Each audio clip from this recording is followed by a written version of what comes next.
What is going on, beautiful people? Welcome to another episode of the Narcissist Code. I'm your favorite self-aware narcissist, Mr. Lee Hammock, better known as Mental Healness across all social media platforms. If this is your first time seeing my face or hearing my voice, I'm a diagnosed narcissist, and I use my platform on social media to raise awareness for NPD, get more people into therapy, and also validate the victims, survivors, and the thrivers of this personality disorder, and sometimes just the traits.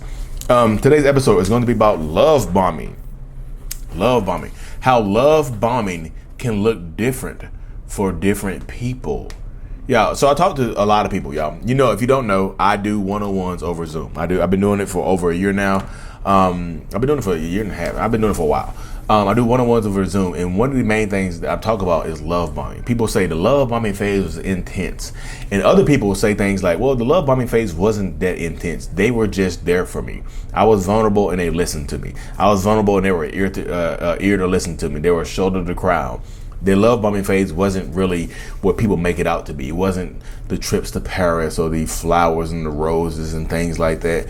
My quote unquote love bombing was just kind of mediocre. And I stop people when they say that. I was like, that's still love bombing. I was like, well, then they were like, wait, so how is that love bombing? It wasn't over the top like they make it seem like love bombing. Your version of love is going to be different. What makes you happy is going to be different.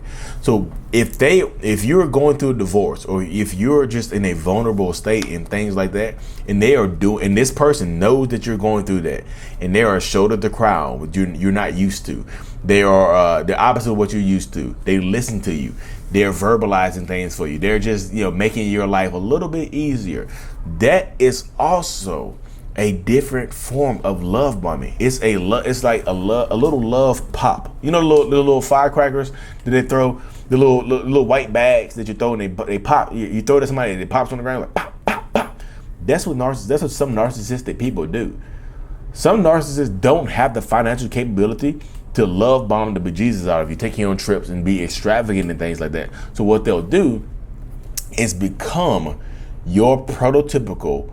They'll become the archetype of your perfect person. I'm not used to this. My ex-husband was a manipulative, horrible person that never listened to me. I would cry and they would just rage out on me. I couldn't cry. I couldn't express myself. Now you meet this new man or woman that is listening to you. They let you cry on their shoulders. They actually put a handkerchief on their shoulders and say, hey, look, this shirt is new, but you can cry on it. They'll do that type of stuff for you. They'll let you cry on their shoulder. They'll do all this nice stuff for you. That's love. Yeah, it's still love bombing. Peel back the layers. This person is everything I've ever wanted in a human being. It doesn't necessarily have to mean that this person is taking you to Ecuador or the Dominican Republic or the UK, or if you're in the UK, they're not taking you to the US or wherever. They're not taking you to Mexico or Canada. They can just be listening to you intently, and they can also be in a relationship. Love bombing is different for everybody. Your version, the love bombing phase was intense. Could mean that person just enveloped your time and just sat on your couch and listened to you and didn't interrupt you. They wanted to. If it's a narcissist that you're dealing with, they absolutely wanted to interrupt you. But they didn't do it because they knew you didn't want to be interrupted, because guess what? You told them. Your ex used to interrupt you when you try to express yourself. Because guess what they're going to do? They're going to stifle the mechanism inside of themselves that makes them want to interrupt you. They absolutely are. So many people think that the love bombing or whatever is going to, they think love bombing is just extravagant. It can be subtle. Love pops. It can be a chain of love bombing. If I said you can set off one little big bomb, or you can set off a chain reaction of little bombs that explode big. Boom, boom, boom, boom, boom, boom, boom, boom, boom. You mean? Boom, boom, boom. They can do all of that stuff right there for you. You know what I mean? Love bombing looks different for every single person. It just can. You know what I mean? It just absolutely can. If you're dealing with a narcissist or a toxic person or whatever, they listen to you. A lot of narcissistic people are very, very analytical. They're very logical and they listen. Narcissists are good listeners. So if just listening to you, love bombing could just be it just could be a big amount of them doing things that you are not used to. Love bombing can be just them giving you a lot of what you're not accustomed to. It doesn't have to be huge, over the top things. That might not be what works for you. What works for you might just be listening to you for a long period of time. But guess what? Sooner or later, if what works on you, if the love bombing that works on you is just listening intently to you, if that works on you, sooner or later, that narcissistic person is going to get tired of doing that for you. They're going to get tired of being there for you. They're going to get tired of doing all this stuff for you. Sooner or later, the mask is going to drop and they're going to become who they really, really are. Sooner or later, they're going to do that to you.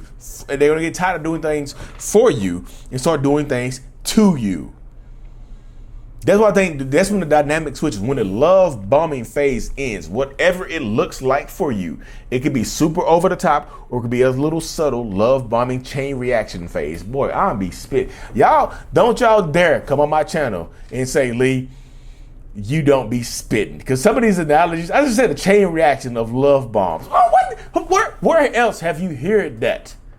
Lee, the narcissistic part of you just kicked in. We saw a flash right there.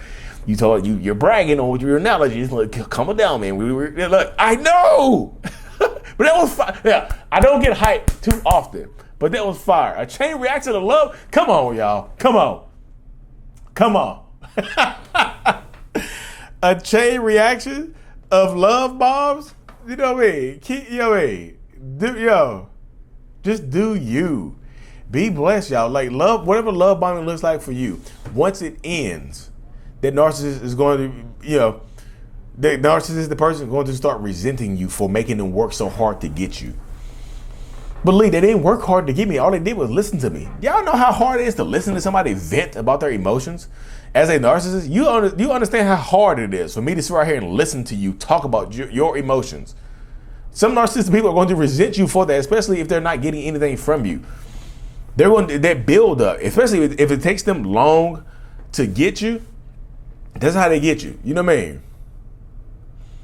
So I just feel like when love bombing is going to look different for every single person. It doesn't have to be this huge over the top stuff. Your story of being love bombed and another survivor or thriver of a narcissist, their story could be completely different. You could tell them like, look, I got jet setted off to Paris, France, and I got my mile high cheeks clapped. You know, I got my cheeks. I joined the Mile High Club and got my cheeks clapped in the airport, in the bathroom, whatever. They could just tell you, well, that didn't happen to me. Only thing that happened to me was they were just, I was going through a horrible divorce, or my parent was sick, or something like that, and they just listened to me and they were there for me. That was the love bombing. That's what I got. They paid attention to me. That's still a little different form of love bombing, y'all. It's still a different form of love bombing, but it is still a love bomb. It's just a smaller bomb. Every bomb is going to be a different size. And there's a difference between an atomic bomb and a stick of dynamite. A stick of dynamite might not ruin a country, but an atomic bomb is going to set you back some centuries sometimes if it's placed correctly. You know what I mean? That atomic bomb is like, there's different magnitudes of different bombs and things like that. There just is, y'all. So everybody's love bombing is going to be different. No two love bombs are going to be of the equal or same magnitude.